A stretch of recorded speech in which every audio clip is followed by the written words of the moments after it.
magpasalamat tayo dahil meron tayong simbahan. At sa biyaya ng Panginoon, dito kayo dinala at dito din po kayo pagpapalain. Hindi pwedeng dito ka nilagay and then sa somewhere ka pagpapalain. No? At matutunan natin na pagka dito ka inilagay, dito ka maghintay ng pagpapala. Amen? Amen. Magandang gabi po sa inyo lahat. Sobra din yung mic nyo. Okay. Amen. Hindi ko makita yung Bible ko. Dapat kasi nakaganyan yan eh, no? Pero, kasi yung mic ko hanggang dito lang ho eh. Kaya nakakaganon. Hindi ako makaganon eh. Okay, amen. Okay, tayo lahat ay tumayo at tayo ay magbasa ng Bible. At salamat sa privilege. Pastor Bong, thank you so much po sa privilege na makapag-share ng blessing mula po sa salita ng Diyos sa gabing ito. At minsan si Brother Bong ay na-invite ko din ho doon sa silang. Kaya lang ang pagkakaiba po, wala po ako doon. Pero siya ay naririto. Amen. Dito po tayo sa book of Mark chapter number 6. Mark chapter number 6. Atin pong babasahin ang verse number 45 hanggang verse number hanggang Revelation. Amen. Parang iba na discouraged na. Amen. Chapter number 6, verse number 45 hanggang 52. At may kasama po ako si Brother Emer, ang aking pong matagal nang kasama sa gawain. At pagdating sa pagpunta sa iba't ibang lugar ay siya po ang aking maaasahan. Sapagkat siya po ang liaison officer po namin doon. Ibig sabihin, layas ng layas. At dinala ho kami, dapat dadaling kami somewhere in Bacoor. Pero sabi ko, may tinuturo ang ways na mas malapit. Dito tayo sa malapit. Okay? Dahil baka mapalayo tayo, babalik na naman tayo. Kaya maganda yung unti-unti, kagaya ng building nyo. Ito ay bunga ng paunti-unti. Parang sa amin lang din. May mga nag-aatin sa amin, kinakatok yung wall. Akala nila wall talaga. Pero malakas ang tunog, hardiplex pala. Binalutan lang po yan ng hardiplex. Ganun din po sa amin. Pero okay naman eh. Amen. Bakit ba tayo magpapaganda agad ng building? Ang maganda po sa Baptist. Amen. Sa tunay na Baptist, walang permanenteng building. Amen. Alam niyo kung bakit? Dahil nagso-soul winning tayo. Amen. Papagandahin mo ang building, babalutin mo ng wall. Pagkatapos, ilang panahon lang, puno na, titibagin mo na naman. Practical. Amen? Amen. Kaya doon po sa amin, nakailang extend na ho kami. Naka-4 na pwesto na po yung altar. Una, nandun sa tabi, para medyo mahaba-haba. Nung mapuno, doon naman sa para humaba-haba. Pagkatapos ay binalik namin para lumapad. Kaya lang hindi pa rin kasya, inilagay namin dito. Kaya nga 4 na mukha na yung aming altar. Kaya kung pupunta kayo doon, may kisaming pang-altar. Na ngayon ay nasa likod na, nasa harapan ng aming altar. Biyaya ng Panginoon. Ano? At ganun din yung ginagawa ng Panginoon sa inyo. Amen? We have the same page. Amen? And we have the same spirit. And we have the same Bible. Amen. Amen. At meron din pare-parehas ng tao. May ganito din sa amin eh. Yan o. Mga gwapo at... Nasaan? Amen. May mga gwapo at magaganda din. Yan. Amen. What a comfort. Amen. Siguro first time nyo lang marinig ho yan. Okay? Hindi ho, totoo yan. Amen. Alam mo, pag kayo ginagamit ng Panginoon, gumagandang lalaki ka. Amen. Kasi yun na lang talagang dahilan eh. No? Kasi pagka nasa labas ka, akala mo, papapugian ka. Hindi. Pasasamain ang itsura mo. Pupunta ka sa barbershop, paglabas mo, pagpasok mo, pogi-pogi mo, paglabas mo, ang pangit mo na. Ganun ang barbershop ngayon. Kaya pag ako'y magpapagupit, barbero din po ako. Tubero din po ako. Pero hindi po ako babaero. Okay? Okay? Barbero po ako, kaya alam ko yung magandang gupit. Sabi ko sa barbero, magpapagupit po ako. Ano pong gusto niyong gupit? Ayun po, pogi ako. Sabi niya, sir, meron po dito bagong style, mushroom type. Mushroom, sabi ko, ano mushroom style? Sabi ko, alam ko sa mushroom, kabuti. Ibig sabihin, magmumukha akong kabuti. Nung makita ko yung mushroom style nila, pinanipis ng ganito, pagkatapos ibinagsak, may sobra-sobra, yun daw yung uso ngayon. Sabi ako, pupunta ako rito para ako'y gumwapo. Hindi magmukhang kabuti. Kaya sabi ko, suklayin mo yan, ayusin mo. Okay, gusto ko yung walang kanto. Yan. Kaya nung kinalabasan, sabi niya, maganda po pala yung gantong gupi. Oo naman. Ayan nga na gusto ng misis ko sa akin eh. Amen? Buti nga ka mo, hindi pa nauubos yan.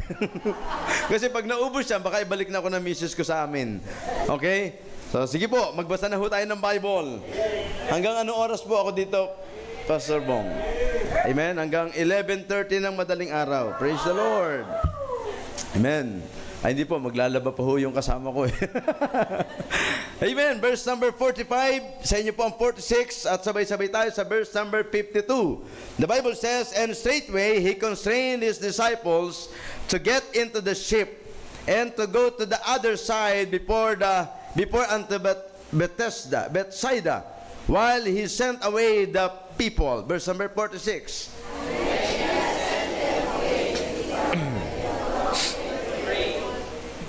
And when even was come, the ship was in the midst of the sea, and he alone on the land. Verse number 48.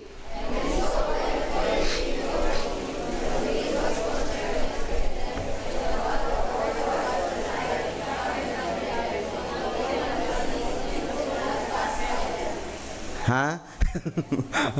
Okay lang ho kayo, amen? Amen, sige lang po. At sabay-sabay, pagka may kama, stop for a while. Pagka may tuldok, digil. Amen? Hindi po tayo karera. Amen? Okay. Verse number 49. But when they saw him walking upon the sea, they supposed it had been a spirit, and cried out. Verse number 50. Yun.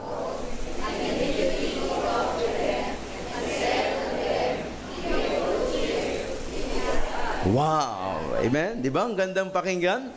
Amen? Yun po yung purpose nun, para magkasabay-sabay. Amen? Yung iba kasi sanay sa online karera eh. Amen? Okay. Verse number 51. And he went up unto them into the ship, and the wind ceased. And they were sore amazed in themselves beyond measure, and wondered. Verse number 52. For they considered not the miracle of the loaves, for their heart was hardened. Amen. May tanong po dyan. O may sinabi dyan ang Biblia. And he went up unto them into the ship, and the wind ceased, and they were sore amazed in themselves beyond measure, and wondered. Pansinin niyo po yung sinabi ng Word of God, and they were sore amazed. Nagkaroon sila ng matinding pagkamangha in themselves beyond measure, and wondered. Nung makita nila na ang Panginoon ay lumalakad sa tubig, at pinigil niya, kinontrol niya ang dagat, at ang sabi ng Biblia, sila po ay na-amaze. Sabi ng Word of God, beyond measure. Beyond measure. Sa madaling salita, itong sinasabi ng Biblia dito ay na-overwhelm sila. Amen? Na-overwhelm. Some of them ay na-overwhelm dahil, nangyayari pala ito. Aba, kakaiba itong nangyayaring ito. Aba, hindi pa nangyari ito ni minsan. Pero ngayon nakita namin, ang Panginoon lumalakad sa tubig. Amen. At ang sabi ng Biblia, sa verse 49, but when they saw him walking upon the sea, they supposed it had been a spirit, and cried out. Nung hindi pa nila nakikita na ang Panginoon, yung lumalakad sa tubig, ay napagkamalan pa nilang spirit. Sa mga Katoliko ay mamulto. No? Kinatakutan pa nila. Pero sabi ng Biblia, nagpakilala ang Panginoon, be of good cheer. Amen. It is I. Be not afraid. Amen. Be not afraid.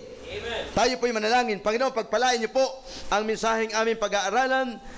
Tulungan niyo po na ang bawat mananampalataya ay pagkalooban niyo po ng wisdom pagkalooban niyo po ng understanding mula sa iyong salita, at hayaan niyo pong mahamon kami, Panginoon, ng salita mo upang magpatuloy at pagpalain niyo po ang simbahang ito na alam namin, Panginoon, marami na pong ginagawang pagpapagal at sakripisyo sa gawain ito, at maging ang lingkod na ginagamit niyo po, Pastor Bong at ang kanyang pamilya. Pagpalain niyo po, Panginoon, salamat sa kanilang eagerness, salamat sa kanilang pagnanais po na magpatuloy at magamit pa, especially sa pag-aakay ng kaluluwa. And I believe this is a great church, O God, sapagkat ang presensya niyo po ay naririto. Pagpalain niyo po, maging ang bawat miyembro ng simbahang ito. Bless their life, O God. Bless the message. In Jesus' name, Amen. Amen. Amen. Please take your seat. Maaari na po maupo. Okay, makikita po natin, mga kapatid, na dito sinabi ng Word of God na sila po'y na-amaze. Sabi ng Biblia, they were sore amazed in themselves beyond measure and wondered. Hindi masukat na pagtataka, hindi masukat na pagkamangha, sapagkat hindi nila ine-expect na kaya palang gawin ng Panginoon ang bagay na ito. Alam niyo kung bakit sila nagkaroon ng ganong kaisipan at pananaw? Sapagkat sa verse number 52, for they considered not the miracle of the loaves. For they considered not the miracle of the loaves, for their heart was hardened. Bago pa mangyari ang bagay na ito, ang Panginoon sa chapter number 6, verse number 30 pababa, bago mangyari ang sitwasyong ito, ay nagpakain ng Panginoon ng 5,000 kalalakihan sa pamamagitan lamang ng 5 tinapay at 2 isda. Are you still with me? Amen? Nang sabi ng Biblia sa verse number 30, and the apostles gathered themselves together unto Jesus and told him in all things both what they had done and what they had taught. And he said unto them, come ye yourselves apart into a desert place, and rest a while. For there were many coming and going, and they had no leisure so much as to eat. And they departed into a desert place by ship privately, and the people saw them departing. Verse number 33, and many knew him, and ran a foot thither out of all cities, and out went them, and came together unto him. And Jesus, when he came out, so much people, and was moved with compassion toward them, because they were a sheep not having shepherd, and he began to teach them many things. Alam niyo, ang Panginoon, every time na magkakaroon po ng encounter sa mga tao, ang hindi niya pinakakawalan ay yung may encounter niya ang tao na maghihiwalay sila na hindi mababahagihan ng Ebanghelyo. Amen. Ito po yung palatandaan ng pagiging Baptist. Amen. Ang Baptist hindi papayag na may encounter siya sa ibang tao na hindi niya iiwanan na walang marka ng Diyos. At ang marka ng Diyos na ito ay ang salita ng Diyos, ang ebanghelyo ng Panginoon, ang ebanghelyo ng kaligtasan. Tandaan niyo po, mga kapatid, ang Panginoon ay Baptist sapagkat nakita natin kung paano siya mangaral at kung paano siya manindigan at kung paano siya magkaroon ng compassion sa kaluluwa ng tao. Ganyan po ang mga Baptist at mga tunay na Baptist. Maliban na lang yung mga Baptist na nagbago ng doktrina. Amen. Mga Baptist na wala ng compassion. Amen. Mga Baptist na hindi na naniniwala sa tinatawag na whosoever will. Pero ako'y naniniwala na ang simbahang ito'y lalago at ang mga simbahan na naninindigan sa katotohanan, yan yung simbahang walang permanenteng building dahil tayo nag-aakay ng kaluluwa at ang pag-aakay ng kaluluwa ang dahilan ng Panginoon para maglagay siya ng tao sa bawat lugar. Amen. Sabi ng Word of God, verse number 35, and when they was now far spent, his disciple came unto him and said, this is a desert place, and now the time is far past. Send them away, that they may go into the country round about, and into the villages, and buy themselves bread, for they have nothing to eat. Sabi ng Panginoon, sabi ng mga disciples, Panginoon, malayo na ho tayo.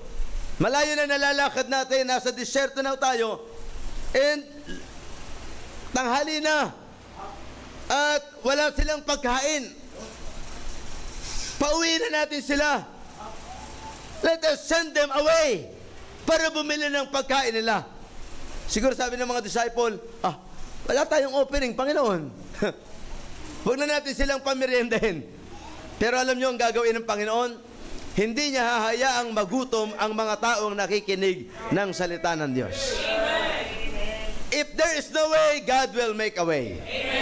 Sa pananaw ng mga disciple, it's enough na bigyan na natin sila ng salita ng Diyos. Pero sa pananaw ng Panginoon, gusto ng Panginoong ipakita ang miracle. Tingnan niyo po, sabi ng Biblia, verse number 37, He answered and said unto them, Give ye them to eat. Give ye them to eat. Sabi ng Panginoon, bigyan niyo sila ng makakain. Bigyan niyo sila ng pagkain. And they say unto him, Shall we go and buy 200 penny worth of bread and give them to eat? Bibili ba tayo ng 200 penny worth of bread para ibigay sa kanila at ipakain? He said unto them, How many loaves have ye? Go and see. And when they knew, they say, meron ditong bata na meron siyang dalang 5 tinapay at 2 isda. Sabi ng Panginoon, anong meron kayo? Ang sabi ng Panginoon sa kanila, How many loaves have ye? Go and see. Ilang tinapay meron kayong dala? Anong meron kayo? Indirectly, tinatanong ng Panginoon sa atin, ano ang meron ka ngayon? Tinatanong ng Panginoon, ano ang meron ka ngayon? Ano ang kakayanan mo ngayon? Hindi niya hinahanap ang dami ng meron ka, kundi hinahanap ng Panginoon, be honest, ano ang meron ka ngayon? Sapagkat willing ang Panginoon na kahit na anong bagay ang meron ka ngayon, pag ibinigay mo sa Panginoon, God can use that. Amen. Amen. Sa pangangailangan ng gawain. Amen.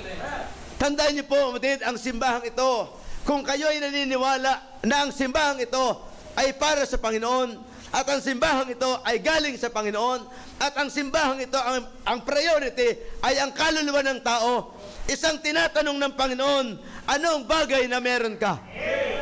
Hayaan mong gamitin yan ng Panginoon. Amen. Hindi hinahanap ng Panginoon ang milyon na meron ka, kundi maging honest ka lang. Amen. Sabi ng Word of God, and He commanded them to make all sit down. Sa verse 38, and when they knew, they say 5 and 2 pieces. 5 tinapay at 2 isda. Amen?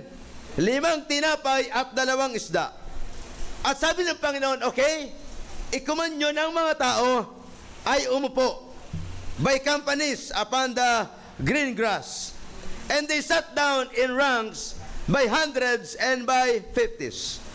And when he had taken the 5 loaves and the 2 pieces, he looked up to heaven and blessed and brake the loaves and gave them to his disciples to set before them, and the 2 pieces divided he among them all.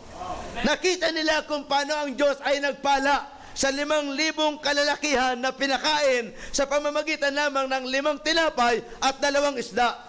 Alam niyo ba kung bakit dito sa chapter number 6 ng verse number 45 to 52 ay nagkaroon ng matinding agam-agam, nagkaroon ng matinding pagkamangha ang mga tao dahil hindi na nila naalala yung ginawa ng Panginoon about the miracle of the loaves. See that? Hindi niyo ba napansin kung paano kayo pinagpala ng Panginoon nung panahon ng pandemic? Na pagkatapos ngayon ay first fruit lamang ang pinag-uusapan ninyo. Amen? Ay nagda-doubt ka na. Alam niyo, may mga Kristiyano nagtatanong, palagay ko, pag tayo nasa simbahan yan, hindi tayo yayaman. Hindi tayo yayaman. Marami na pong nag-backslide sa amin. Marami nang nag-backslide po sa amin na ang pananaw nila na pagka ikaw ay nanatili sa simbahang yan, sa CBBC silang walang pagyaman. Yung mga nanatili, yumaman na. Pero yung mga nag-backslide, nagkanda utang-utang pa. Kapatid, hindi po totoo na pagka ikaw ay nanatili sa simbahan at gumagawa ng kalooban ng Panginoon at nagbibigay sa gawain ng Panginoon, ay mamumulubi ka at maghihirap ka, hindi ka pagpapalain. Hindi totoo yun.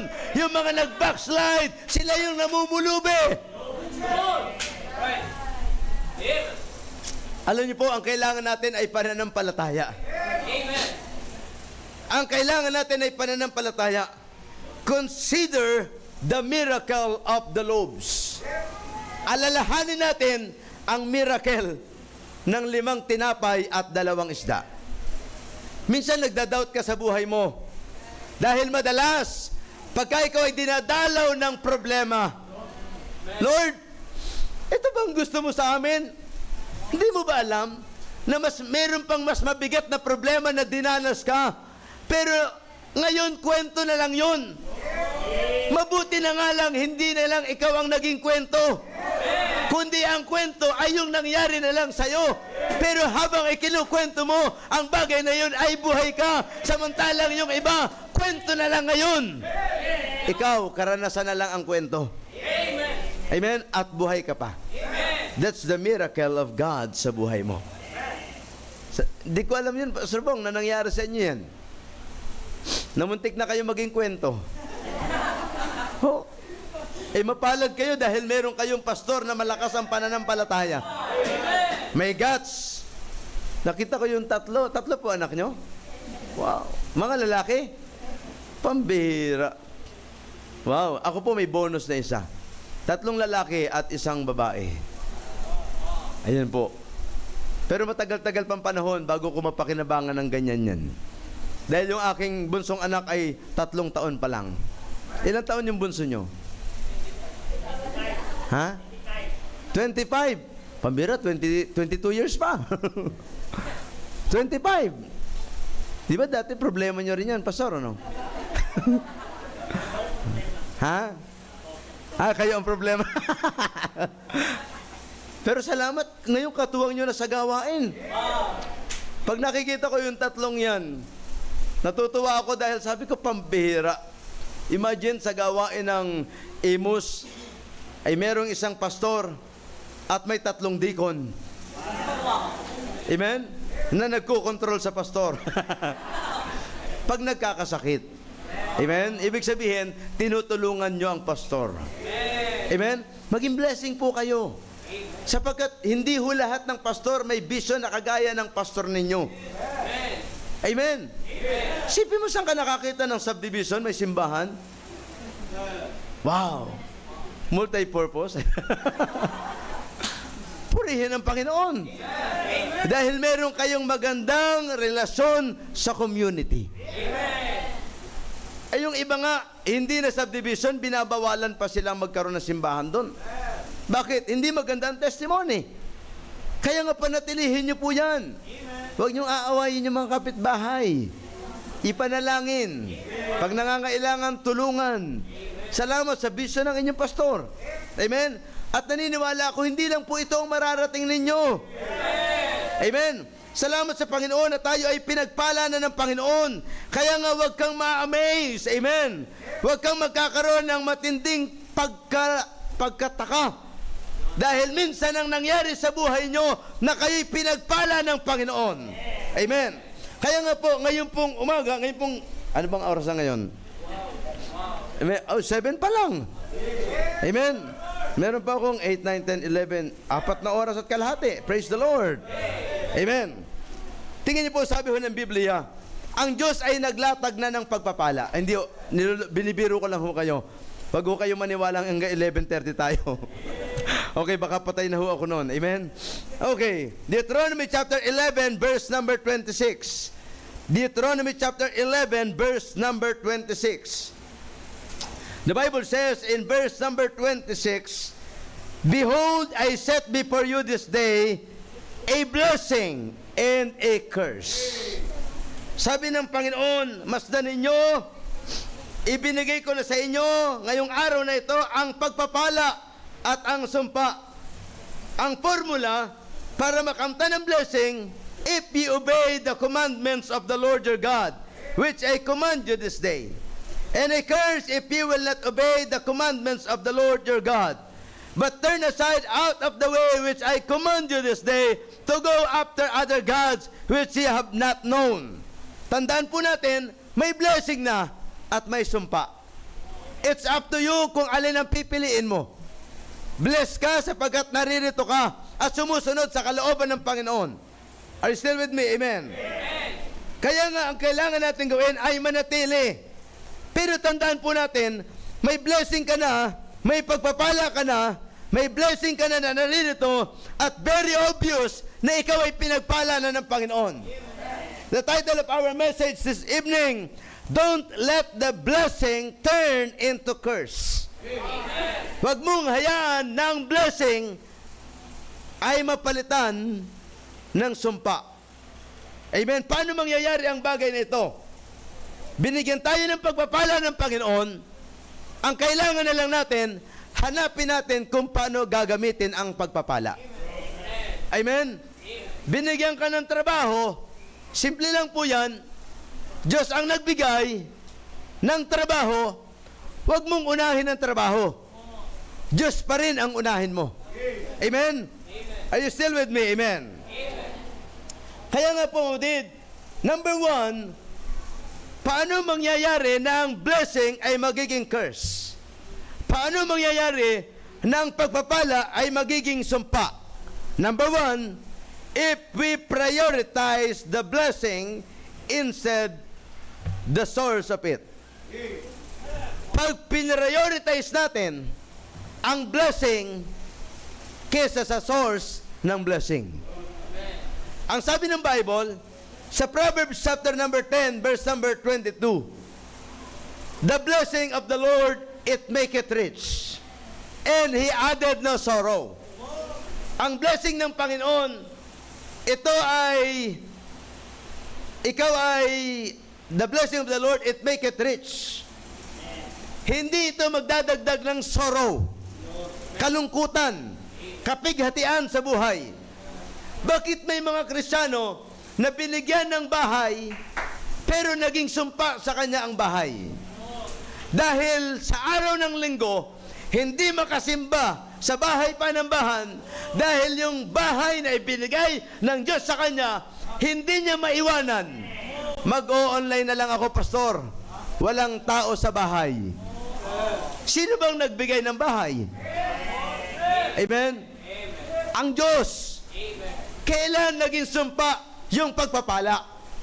Pag inuna mo ang pagpapala kesa sa nag-provide ng pagpapala. Amen? Lagi nating tatandaan, He is the source of blessing.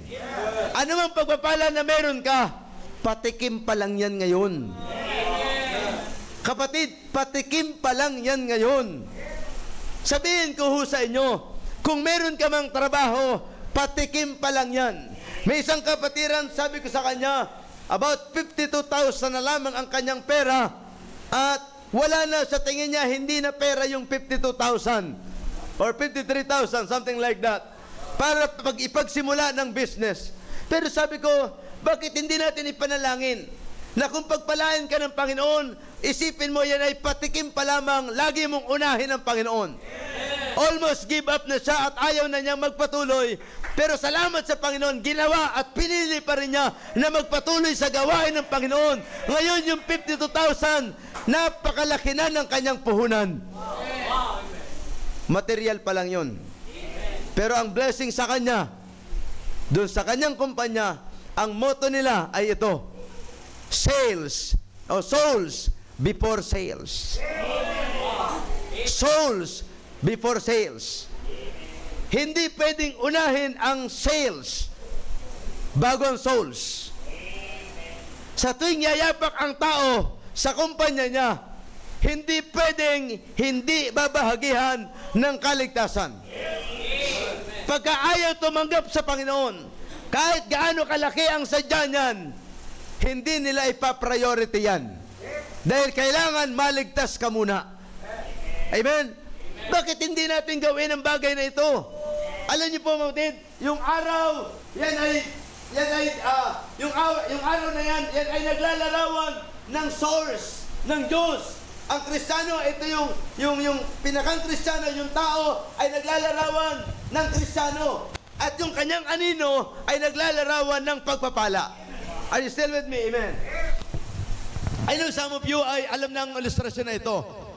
Ano yung araw? Source ng pagpapala. Our God. Amen. Yung tao, yan ang naglalarawan ng Kristiyano. At yung anino, yun ang naglalarawan ng pagpapala. Habang nakatingin ang Kristiyano sa source ng pagpapala, the more siya binibigyan ng pagpapala. Pero pag nakuha na ng pagpapala ang atensyon ng Kristiyano, unti-unti siyang tumatalikod sa source ng pagpapala. At pag nakita niya ang pagpapala, pag may mali siyang pananaw, hahabulin niya ang pagpapala. Hahabulin niya ang pagpapala. At habang hinahabol niya ang pagpapala, hindi niya namamalayan na palayo na siya ng palayo sa source ng pagpapala. Hanggang isang araw, nawawala na yung pagpapala na hinahabol niya. Hanggang isang araw, maging dukha na lamang siya. Samantalang habang siya'y nakatingin sa Panginoon at habang siya'y nasa gawain ng Panginoon, siya'y pinagpapala ng Panginoon. Hindi siya naghihirap. Pero the fact na inuna niya ang pagpapala, doon mawawala ang pagpapala. Kaya nga kapatid, ngayong gabi, I encourage you, huwag mong i-prioritize ang pagpapala. Dapat unahin mo ang source ng pagpapala sa buhay mo. Amen. Pag ikaw ay binigyan ng trabaho, manindigan ka. Huwag kang papayag, kapatid, na araw ng linggo, ikaw ay magtatrabaho. Amen. Dahil pag ikaw ay pinilit na magtrabaho sa araw ng linggo, kahit gaano kalaki ang kumpanyang yan, pwedeng tanggalin ka ng Panginoon sa kumpanyang yan at ilagay ka ng Panginoon sa isang kumpanya na mas the best para sa iyo, para ikaw ay maglingkod sa Panginoon. Hindi ka bibigyan ng Panginoon ng pagpapala para ilayo ka sa simbahan. Amen? Kaya nga kayo po mga miyembro ng simbahan, kayo po mga miyembro ng simbahang ito, blessing po kayo sa simbahang ito. Manatili kayo sa simbahang ito. Hindi ko kayo ini-encourage sa pagka kayo nakarating na ibang bansa ay mag-transfer kayo doon. Pangit na pananaw yun. Ang simbahang ito ang nanalangin sa inyo para magkaroon ka ng hanap buhay, magkaroon ka ng trabaho. Pag ikay may trabaho na at nakakita ka ng simbahan doon, ay magpapatransfer ka na. Amen? Kasi isang araw babalik ka rin dito. Sabi nga nung kanta, kay tagal mo mang nawala, babalik ka rin. Amen. Balikbayan ka pa rin. Dapat itong simbahan na ito ang nanalangin sa'yo, lumuhod para sa'yo, para ikaw ay magkaroon ng hanap buhay. At nung ikaw ay magkaroon ng hanap buhay, nung kumikita ka na, maging faithful ka sa tithes and offering mo. Amen. Salamat sa Panginoon dahil kami po doon sa bayan ng Silang. Kung dito malakas kayo sa gobyerno, kami mahina po sa gobyerno doon. Pastor, wala po akong posisyon sa gobyerno. Buti po ang pastor nyo, chief of police dito. Ay, napagkatiwalaan mag-minister sa mga government officials. Pero hindi ho kayo contractor, pastor. Hindi ho naman. Praise the Lord. Ako hindi rin ho contractor. Amen. Ito yung kasama ko, contractor. Amen. Pero alam niyo po, ang isang pinagpapasalamat natin, sa Diyos tayo umaasa. Amen. Kung gamitin man ng Panginoon yung mga tao sa labas, well, that's blessing. At blessing sa kanila yun. Dahil nakitaan kayo ng mga taong ito na kayo ay ginagamit ng Panginoon. Sana all. Amen? Kaya nga wag niyong uunahin ang pagpapala kaysa sa source ng pagpapala. Amen. Matthew 6:33. Amen? Matthew 6:33. Ang isang formula ng buhay na pinagpapala ng Diyos, seek ye first the kingdom of God. Amen. And His righteousness, and all these things shall be added unto you. Praise the Lord! Ang simbahang ito, ang priority ay ang Panginoon. Praise the Lord, ng mga miyembro dito sa simbahang ito, ang priority ay ang pag-aakay ng kaluluwa. Amen. Alam niyo, magpasalamat tayo dahil ang simbahang ito ay may vision. Na isang araw, nakikita ko po yung inyong plano po doon. Kala ko, tutukhangin mo na ako eh. Salamat sa Panginoon, nakikita ko yung inyong ano doon, yung inyong plano.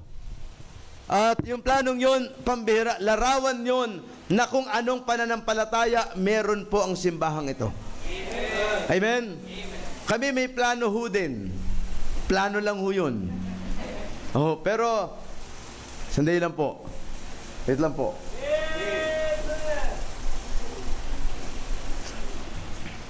Masarap daw mag-preach na nakainom eh. Ng tubig. Kami po dun sa silang, ang priority po namin ay hindi po building. Ang priority po namin ay makabili pa ng property. Dahil marami pa po doon mga bakanting lote. Kaya lang, wala na hong laman ang bulsa namin. Pero yun ang aming priority. Kasi isang araw, magbo-boom ang bayan ng silang. Malapit lang ho kami sa highway. Na pagkayan po ay nag-boom, nagkaroon na ng mga building, wala na po kaming paradahan ng mga sasakyan. At problema po yan. Lahat tayo may kanya-kanyang proyekto. Pero lahat ng yan ay ibinibigay natin sa Panginoon. Allow God to bless you. Amen? Sa pamamagitan ng pagtitiwala ng Diyos sa iyo, na pag ikay pinagpala ng Panginoon, inaasahan ng Panginoon, na hindi ka tatalikod sa source ng pagpapala. Hindi ka magiging gahaman sa pagpapala. Sapagat alam ng Panginoon kung sino yung mga dapat na pagpalain at alam ng Panginoon kung sino yung dapat na pagpaluin. Amen? Make the Lord our priority sa atin pong buhay. Amen? Papalit-palit po ako. Pasensya na po. Number 1, if we prioritize the blessing instead the source of it. Number 2, don't let the blessing turn into curse. If we do not give the portion of the Lord. Pag binigyan ka ng Panginoon, remember the Lord. Pag binigyan ka ng Panginoon, remember the Lord. May Kristiyano, Pastor, ipag-pray niyo po ako na mag-increase ang sahod ko. Pinag-pray ng pastor, unti-unti nag-increase. Dati ay 2,000 lamang a week ang sweldo niya. Aba, naging 5,000. Pastor, nag-increase po. Pag-pray pa po natin mag-increase, naging 10,000. At pagkatapos, nung tumaas na ng tumaas, napansin ng pastor, parang hindi na nag-iika po si kapatid. Dinalaw niya sa bahay, kapatid, kumusta ang sahod mo? Answered prayer na ba tayo? Ay, opo, pastor. Salamat po sa prayer. Tumaas na po. Mula po sa 2,000, ngayon po ay nag-20,000 na po ako. Wow, salamat sa Panginoon, kapatid. Pero kapatid, kumusta ang iyong tithes and offering? Eh, pastor, nung 2,000 po ang sahod ko, nakapagbibigay po ako kasi 200 lang po ang tithes. Pero ngayon, pastor, ano po kasi, ang laki na po eh. 2,000 po. Parang ang bigat na po sa akin, kalooban na ibigay ang 2,000 na ito. Ay, ganun ba kapatid? Ah, sige, mag-pray tayo. Nag-pray ang pastor. Panginoon, si kapatid na ito ay nabibigatan na po sa 20,000 na dapat po niyang pagtitsan. Please po, ibalik niyo po sa 2,000. Maya-maya sa kalagitnaan ng panalangin ng pastor, tinapik niya ang pastor niya. Pastor, wag niyo na po ituloy. Ibibigay ko na po yung tithes ko. Ayun. Alam niyo minsan, hindi natin nauunawaan na pag nag-increase ang sahod mo, dapat mag-increase din ang tithes mo. Amen? Dahil ang intensyon ng Diyos na kaya nag-i-increase ang iyong salary para ikaw ay makatulong ng malaki sa gawain ng Panginoon. Actually, mabunid, hindi ka naman nawawalan pag ikaw ay nagbibigay. Pag ikaw ay nagbibigay, tandaan po natin na hindi ka nawalan ikaw ay pinagpala at manifestation lamang yan na ikaw ay pinagpala ng Panginoon dahil nakitaan ka ng Panginoon ng katapatan. Amen. Huwag kang maging kuripot. Amen. Parang okay lang ho kayo? Amen. Parang nawala na ang amen na. Amen. Baka ayaw niyo yung kantang kuripot, kuripot, kuripot. O Krisyanong di marunong mag-tights, offering time di makadukot. Dapat hindi tayo ganun eh. Dapat pagka-offering time, excited tayo. Lalo pa hindi naman binubulsa ng pastor niyo yung offering niyo. Sabi ko nga sa amin, may mga nagtatanong, saan kaya dinadala ni pastor yung aming tithes and offering? Minsan nagsabi ako, kapatid, yun ba'y tanong mo? Saan ka nakatuntong? Sa lupa po. Okay? Alam ba kung kaninong lupa yan? Kanino nga po ba? Sa church yan. Alam mo kung magkano per square meter niyan? Hindi po. Okay, sabihin ko sa'yo, ganito. Alam mo kung saan ang galing ang pinambili dyan? Sa offering. Amen. Alam mo ba kung bakit tayo ay merong bubong habang tayo nagkakatipon? Dahil bigayan ng mga miyembro na ipinambubong dyan. Alam ba kung bakit may wall? Dahil yan ay pinaggastusan. Samantalang dati ay kung walang hihilang miyembro ng tilon, wala tayong bubong. Alam ba kung bakit malamig ang ating pinagtitipunan na ibinubuga ng air condition na yan? Dahil merong bumili. Amen, may nagbigay at binili ng simbahan ang aircon na yan na nagbibigay ng lamig sa iyo. Pagkatapos magtatanong ka pa kung saan dinadala ng pastor ang offering mo. Sabi ko, pambira. Dati-rati, habang ako'y nagpipreach, kita naduduling ka na sa init ng panahon dahil malakas na ang boses ko, ang tagal ko pang mag-preach. Gutom ka pa, ang init pa. Kaya nga sabi ko, may pangangailangan ng miyembro. Kailangan malamigan. Para kahit na magtagal ang preaching, hindi nila alintana na tanghali na. Sipin mo yan? Bubuga ba ng malamig ang air condition na yan kung walang kuryente? Akala mo ba'y libre sa Meralco yan? Ibinabayad din natin yan. Another one, ikaw ba'y nagko-commute? Hindi po. Sino sumusundo sa'yo? Kayo po. Ano sinasakyan natin? Yung van po. Alam mo kung saan galing yan? Sa offering din yan. Ito unin tanong ko sa'yo. Magkano ba binibigay mo? Ayun lang. 200. Pambira, pamasahe lang yun. Tapos matutulog ka pa dyan. Eh, ba'y dapat singilan ka? Board and lodging. Amen. Akalain mo yun, may mga taong malakas pang magtanong, malakas ang loob na magtanong, saan dinadala ang offering? Tumingala ka. Ayan. Tumingin ka sa tabi mo. May mga wall. Tumingin ka sa baba. Pambira, naka-tiles nga kayo. Pambira. 120 by 60. Imagine, bihira nakakabili niyan. Meron palang ganyan. Tapos buo. Amen? At saka, ano sa palagay nyo? Ang pastor puro fasting na lang? Bagamat maganda yun, na pagka sumobra sa 3 ang kain mo, masama na yan. Mas maganda nga sana kung 2 lang ang kain sa maghapon. Healthy ang katawan. Kaya nga tingnan niyo po, yung mga 5 beses kumain sa maghapon. Ay, sorry po. Okay, baka makasira pa ako. Sila yung mga hindi healthy ang katawan.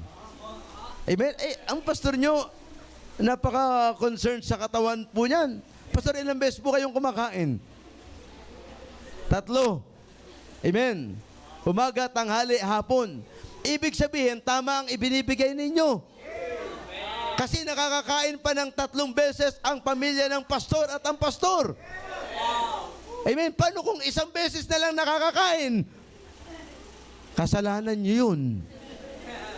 Amen. Kasi binabudget ng pastor ang kanyang pagkain ayon sa ibinibigay. Pero salamat, ikaw ang ginagamit ng Panginoon. Amen? If you do not give the person of the Lord, pag may trabaho ka, ang gobyerno, binibigyan mo ba? Amen? Hindi mo nga binibigyan eh. Automatic nga yun eh. Tinatanggal yung tax. Tama? Pagkakain ka sa restaurant, merong 12% na VAT. Di ba? Sa ayaw at sa gusto mo. Minsan nagtanong ako, ano po ito? Ano po itong 20% na ito? Ano po itong halagang ito? Ay, VAT po yan. Ah, wala naman ako in-order na VAT ah. Hindi po automatic po yan. Ay, ganun ba? Sipin mo yun. Hindi naman tayo nagko-question. Pero bakit sa Panginoon nagko-question tayo? Ang sabi ng Bible, nakasaad sa salita ng Diyos, bring ye all the tithes into the storehouse. Amen. Hindi po sa SM. Storehouse. The word storehouse in the book of Malachi is the house of God. Ang tithes po, yan ay sa Panginoon. At kung gusto mong pagpalain pa ng Panginoon, napakaganda ng example ni Pastor. Amen? Na yung kanyang first fruit ibinigay, binigyan siya ng health na maayos. Amen? Sapagkat yan po ay pagpapala.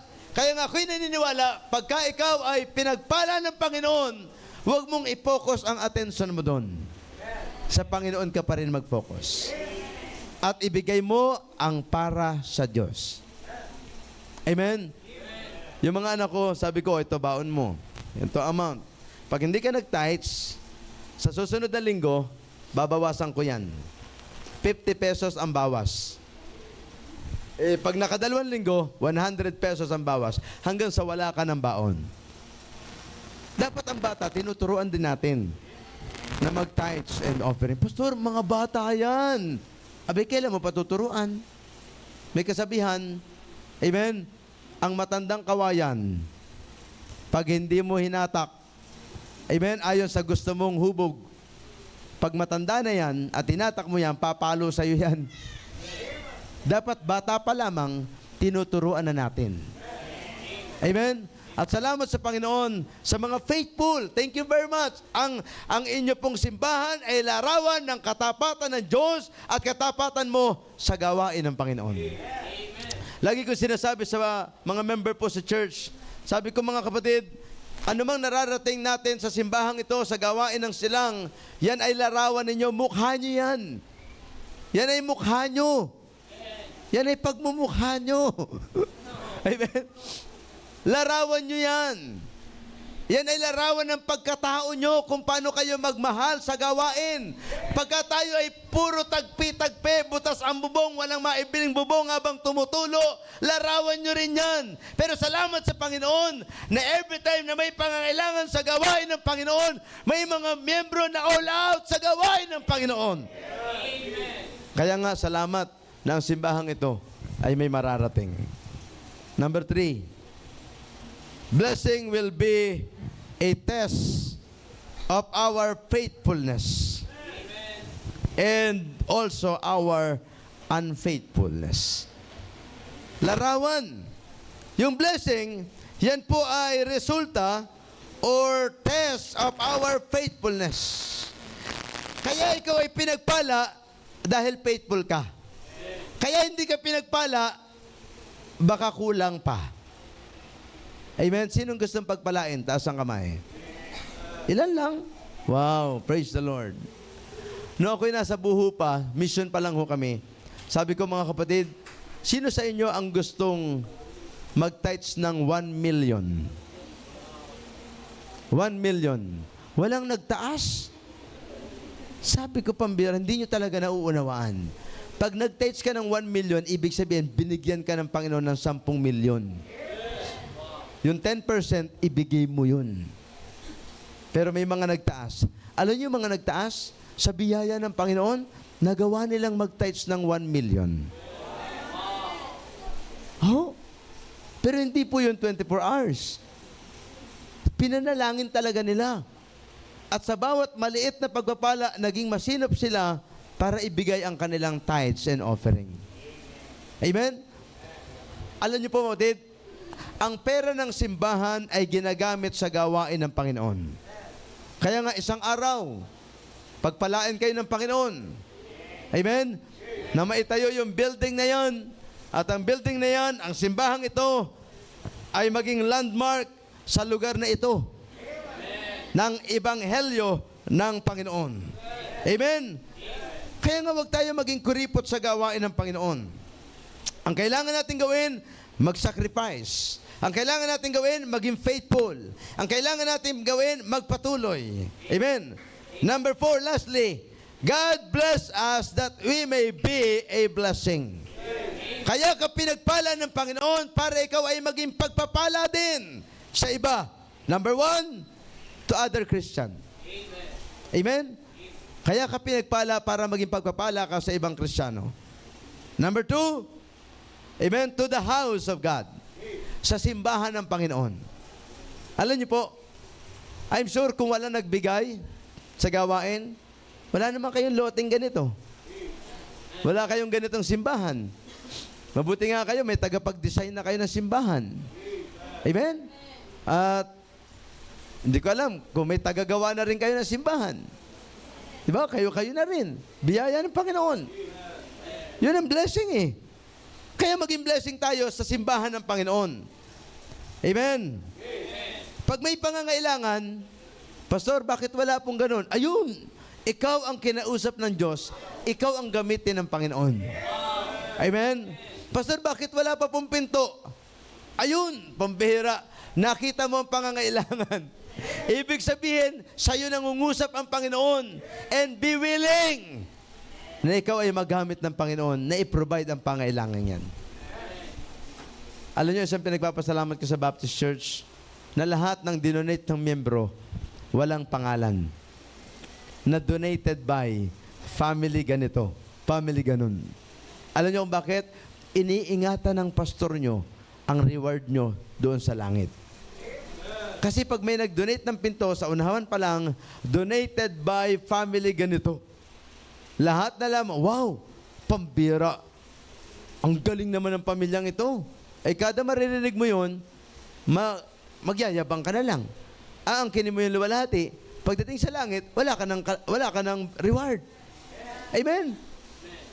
Naunawaan niyo po, amen? Sinong gustong kunin na ang reward ngayon dito? Taas ang kamay. Para sa langit, wala na. Iiyak ka na lang. Taas ang kamay. Amen? Kaya nga maganda yun eh. Huwag kayong maglalagay ng donated by. Amen?